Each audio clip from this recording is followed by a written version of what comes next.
Hello and welcome to this week's Rebel Report. I am your host, Cindy Van Arnhem, master numerologist and possibilitarian who is deeply passionate about supporting the global shift from survival mode to thrival mode. So I love working with healers, coaches, and spiritual teachers to help you trust your own intuition and be your own leader.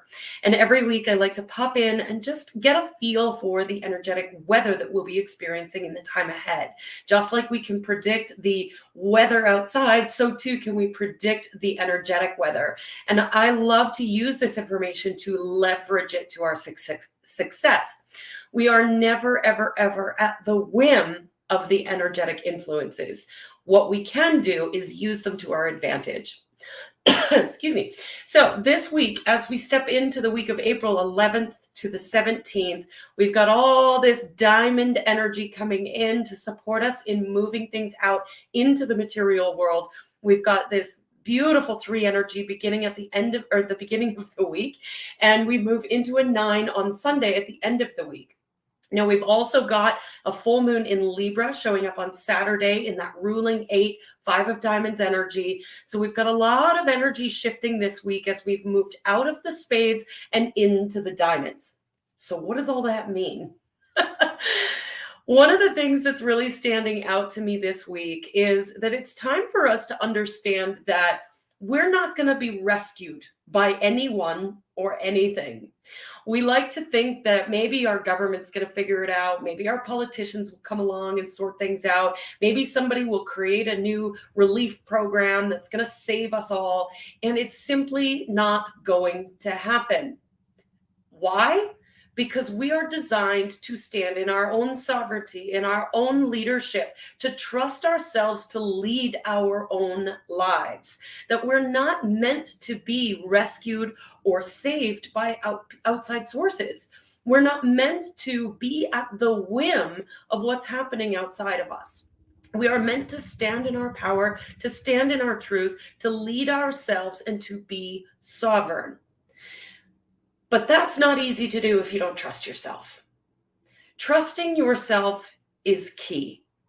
This is one of the biggest things that I get from my students and my clients all the time. I just want to trust myself more. I don't know if I'm intuitive. I don't know that I trust my intuition.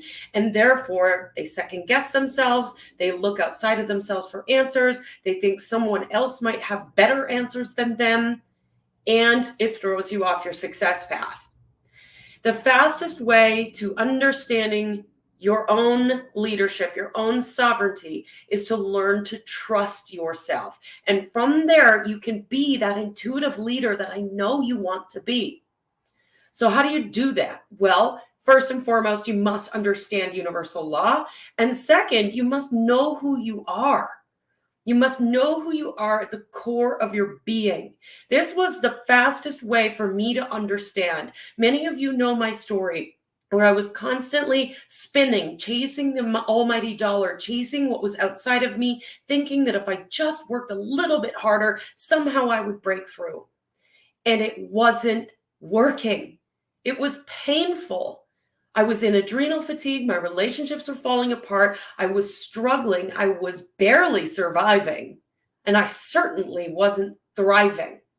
And it was when I got my first numerology blueprint that everything began to shift for me, where I began to see the possibility that was available to me based on my mathematical code. And from there, I started learning about universal law. I started learning about how the universe works versus man-made law. Because man-made law dictated that I needed to work harder, struggle, suffer, hustle, grind, all of those things in order to succeed. And it wasn't working. But the moment that I tapped into who I am, my mathematical code of who I am, and I started operating on universal law versus man-made law, all things shifted. So knowing yourself creates trust in yourself. If you are not constantly exploring your thoughts, your feelings, what's going on, your patterns, if you are not self-aware, it's very difficult to trust yourself. So getting to know yourself, being curious, always questioning your beliefs, always asking yourself, I wonder what that's about. Why am I thinking those thoughts? Where's that thought coming from? What's going on with my emotional state? Constantly asking yourself these things all day long. This is how you get to know yourself. And if you want to get to know yourself on a very deep level, get a numerology reading. It changed my life exponentially to see myself in a way that I had never seen myself before. And yet it was like a remembering because of that mathematical code of who I am, of who you are. It allows you to remember the core of your being. So number one, know yourself so that you can trust yourself. The more you get to know yourself, the more you can trust that intuition that's kicking in. Every single human being on the planet is intuitive, but not every single human being on the planet trusts that intuition. So the second thing you need to know is you need to know your desires.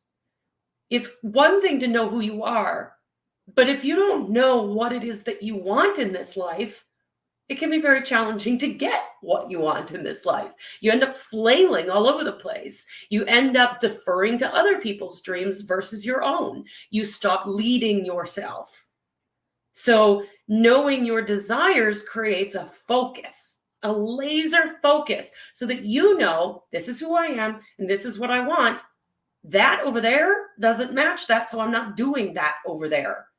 That human being, what they're doing in the world is amazing and I love it, but I'm not going to focus on that because that's not what I want.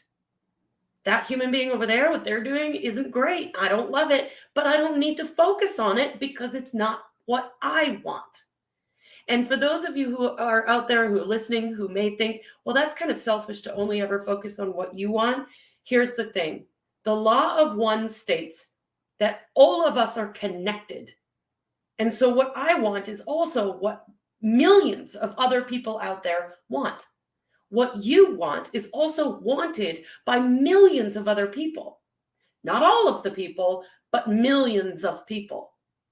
And so in you focusing on what you desire in your world, you are giving millions of other people the permission to do the same, to desire the same thing, to go after their desire, to focus on their desire.